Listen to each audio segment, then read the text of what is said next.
Salut. Bon, on va essayer de se réveiller un petit peu tranquillement. Juste rapidement pour savoir, qui ici a déjà senti son téléphone vibrer dans sa poche, la sortie et en fait, il n'y avait rien? Ouais, bon. À peu près 9 personnes sur 10. Hein. En fait, ça, c'est un truc qui s'appelle des vibrations fantômes. C'est quand on imagine son téléphone sonner et qu'en fait, pas du tout. Sauf qu'il y a un autre mot pour appeler ça. Est-ce que vous savez ce que c'est? Non? Une hallucination. C'est quand même incroyable de se dire qu'on a été tellement conditionné par nos smartphones aujourd'hui que 9 personnes sur 10 ont des hallucinations. Sauf que quand on regarde ce qui va se passer dans les années qui viennent, on voit qu'il y a une progression exponentielle du nombre d'objets connectés qu'on va avoir dans notre quotidien. Hein, tout cet Internet des objets dont on nous parle depuis longtemps, on s'attend à ce qu'il y ait plus de 100 milliards d'objets connectés d'ici 2025. Alors du coup, essayez d'imaginer un petit peu.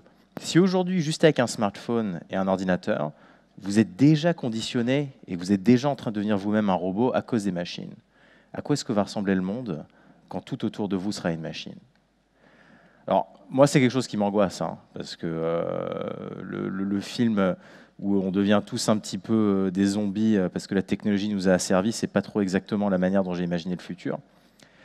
Et la raison pour laquelle ça se passe, c'est que aujourd'hui, ce sont les humains qui doivent apprendre à se servir des machines. C'est-à-dire qu'à chaque fois que vous voulez adopter de la technologie dans votre vie, vous devez faire l'effort intellectuel d'apprendre à vous servir de cette machine. Et donc on est un petit peu arrivé à ce point de saturation où juste en fait on n'y arrive plus. Et peut-être qu'il y en a certains qui sont plus doués que d'autres avec la technologie, qui peuvent avoir plus de devices, mais au final, mon père, il galère encore avec un smartphone, quoi. Et la solution, finalement, c'est justement l'intelligence artificielle. Pourquoi? Parce que grâce à l'intelligence artificielle, non seulement on sera capable de faire en sorte que tous ces objets puissent anticiper un petit peu nos attentions, mais on va aussi les rendre capables de communiquer avec nous comme on communique entre nous, c'est-à-dire en langage naturel. Hein, ici, personne n'a eu besoin d'avoir mon mode d'emploi pour comprendre ce que je suis en train de dire. Enfin, j'espère, parce que sinon je ne serais pas un très bon speaker. Donc l'intelligence artificielle, finalement, elle va permettre de complètement changer la manière dont les humains et les machines interagissent, à tel point qu'on n'aura même plus l'impression, finalement, d'interagir avec de la technologie. Ça deviendra quelque chose d'extrêmement intuitif, d'extrêmement ambiant, un peu comme l'électricité. Personne n'est rentré dans cette salle aujourd'hui en se disant « Oh, l'électricité, c'est incroyable, et tout, il y en a partout ». Pourquoi? Parce que c'est devenu tellement commun, tellement habituel, tellement simple à utiliser, que finalement, ça a complètement disparu de votre conscience. L'intelligence artificielle, il y a eu un petit boom récemment, enfin un gros boom en fait d'ailleurs même, et ce n'est pas du tout dû à une nouvelle technologie qu'on a inventée ou quoi que ce soit. En fait, c'est dû à la convergence de deux facteurs qui eux-mêmes ont une croissance exponentielle. Le premier, c'est la puissance de calcul qui est devenue quasiment infinie et gratuite, et qui nous permet du coup de faire tourner des algorithmes d'intelligence artificielle qui autrefois auraient demandé énormément d'argent. Le deuxième, c'est le volume de données disponibles pour apprendre des choses à ces machines. Et la convergence en fait, de ces deux facteurs donne cette espèce d'accélération fulgurante qu'on a depuis un moment. Donc l'intelligence artificielle, on peut imaginer que dans un futur proche, les capacités de ces assistants intelligents qu'on va vouloir mettre dans tous ces objets du quotidien vont dépasser la friction que ces objets eux-mêmes engendrent. Et à ce moment-là, c'est ce qu'on appellera en fait le ubiquitous computing. C'est l'idée que tout autour de nous sera connecté, mais on aura la sensation d'être en permanence déconnecté. L'intelligence artificielle peut nous permettre de faire disparaître la technologie de notre conscience en la rendant tellement intégrée dans notre vie et tellement intuitive et tellement facile d'accès que finalement, on n'a plus jamais besoin d'y penser. Ça va nous mettre un petit peu de temps. Donc nous, dans notre startup, on a un objectif qui est simple, c'est de mettre une intelligence artificielle dans tous les objets de la planète pour justement arriver à ça. Donc rapidement, qu'est-ce que c'est que l'intelligence artificielle? Il y a beaucoup de définitions. La manière dont je le vois, c'est simple. L'intelligence artificielle, c'est reproduire un comportement humain dans une machine. Dans l'intelligence artificielle, il y a tout un tas de différentes façons d'y arriver, dont une qui s'appelle le machine learning, l'apprentissage automatique. L'idée du machine learning, c'est simple. Plutôt que de programmer une machine pour faire quelque chose, on va lui donner des exemples de comportements qu'on a envie d'apprendre et on va laisser la machine apprendre par elle-même à reproduire ce comportement. Et dans le machine learning, il y a une branche qui s'appelle le deep learning, qui est un algorithme, un type d'algorithme de machine learning.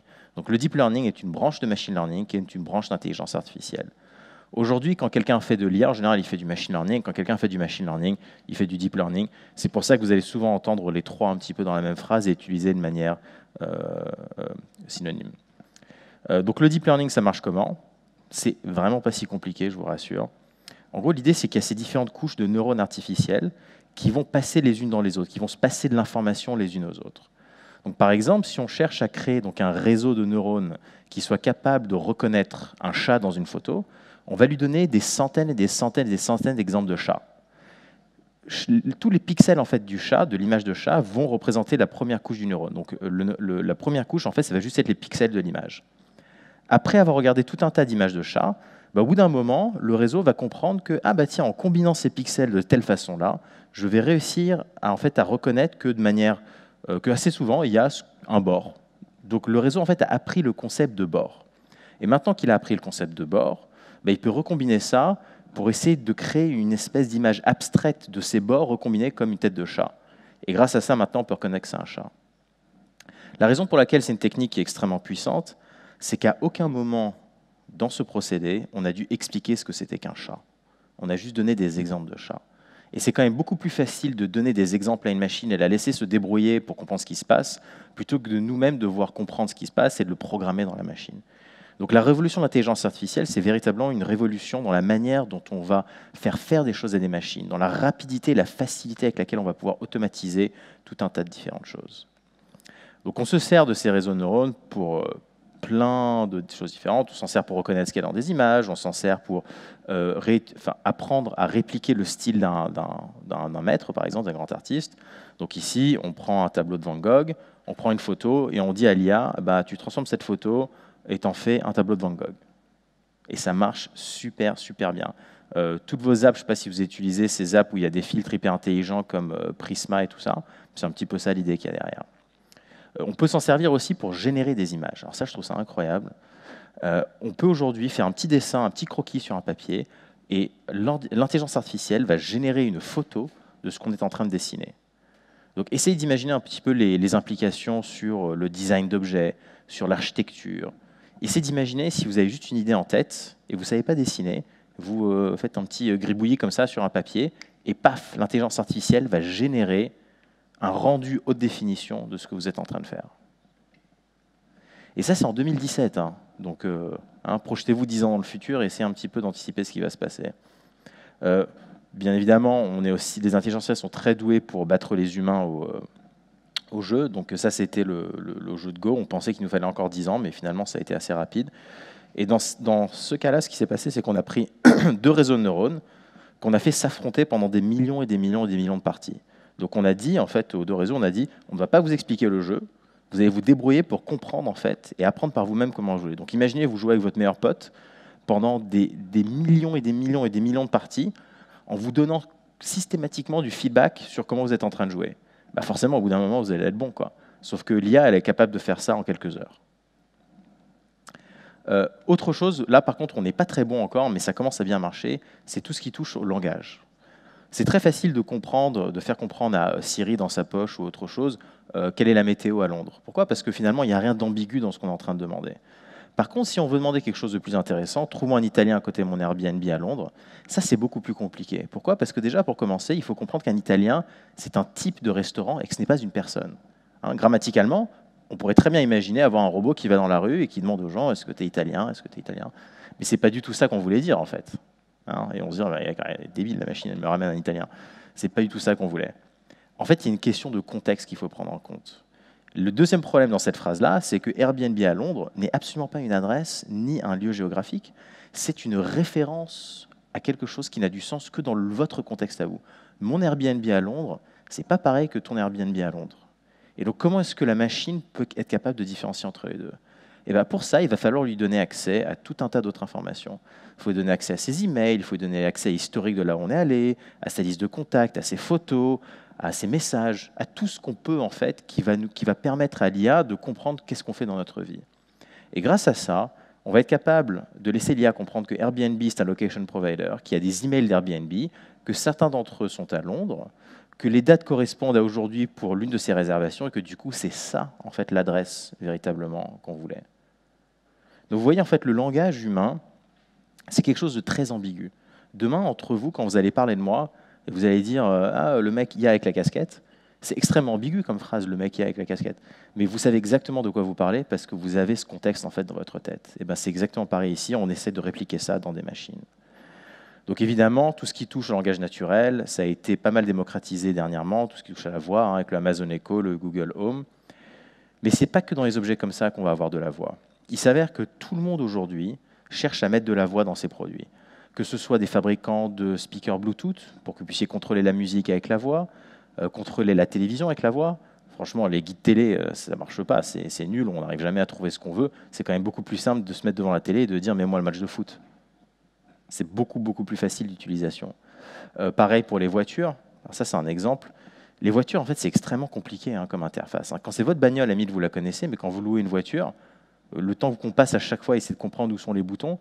Mais pire, l'hiver, quand il fait froid, qu'on a de la buée sur la fenêtre, qu'est-ce que tout le monde fait? Personne ne sait où est le bouton pour enlever la buée. Et donc, on ouvre nos fenêtres.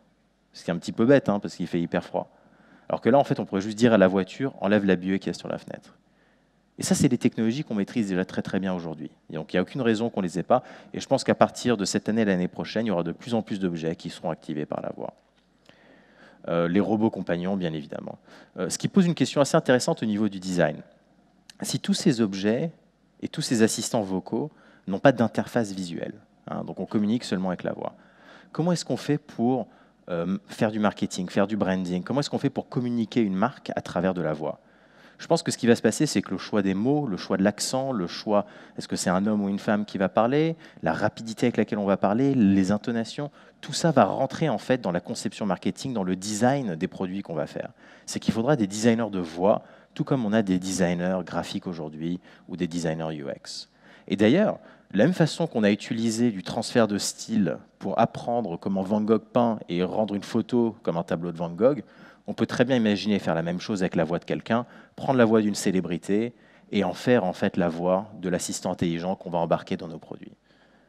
Donc les célébrités ne seront pas que des égéries visuelles, seront aussi des égéries de voix. Un petit peu comme dans le film Her, finalement, ce sera un peu le même principe. Mais si tous ces objets sont en permanence en train de nous écouter et qu'en plus de ça, on est capable de faire semblant d'être quelqu'un d'autre, ben, ça pose quand même pas mal de questions autour de la confidentialité de la vie privée.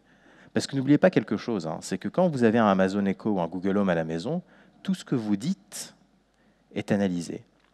Et même si tout n'est pas envoyé dans le cloud, quand vous faites une requête, Google et Amazon vont garder en fait cette trace de votre voix. Et vu que maintenant on commence à avoir des technologies où on peut piquer votre voix et faire dire à une machine quelque chose à votre place, ben ça pose un petit problème. Hein, parce que votre voix, vous ne pouvez pas la changer. Votre voix, ce n'est pas un cookie sur votre ordinateur où vous appuyez sur un bouton, vous dites reset et c'est bon. C'est quelque chose qui est ce qu'on appelle biométrique. C'est-à-dire que c'est uniquement identifiant et que vous êtes globalement bloqué avec votre voix pour le reste de votre vie. Donc les questions en fait, de vie privée, quand on parle d'assistants intelligents, quand on parle d'assistants vocaux, sont beaucoup plus importantes que tout ce qu'on a eu jusqu'à maintenant.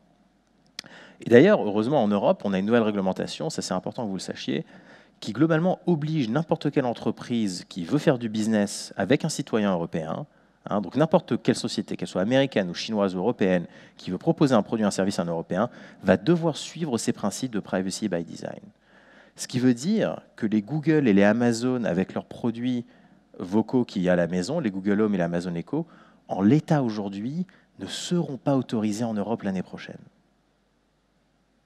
Et ça, c'est une bonne chose, parce que ça va les obliger à repenser la manière dont ils vont analyser et utiliser nos informations.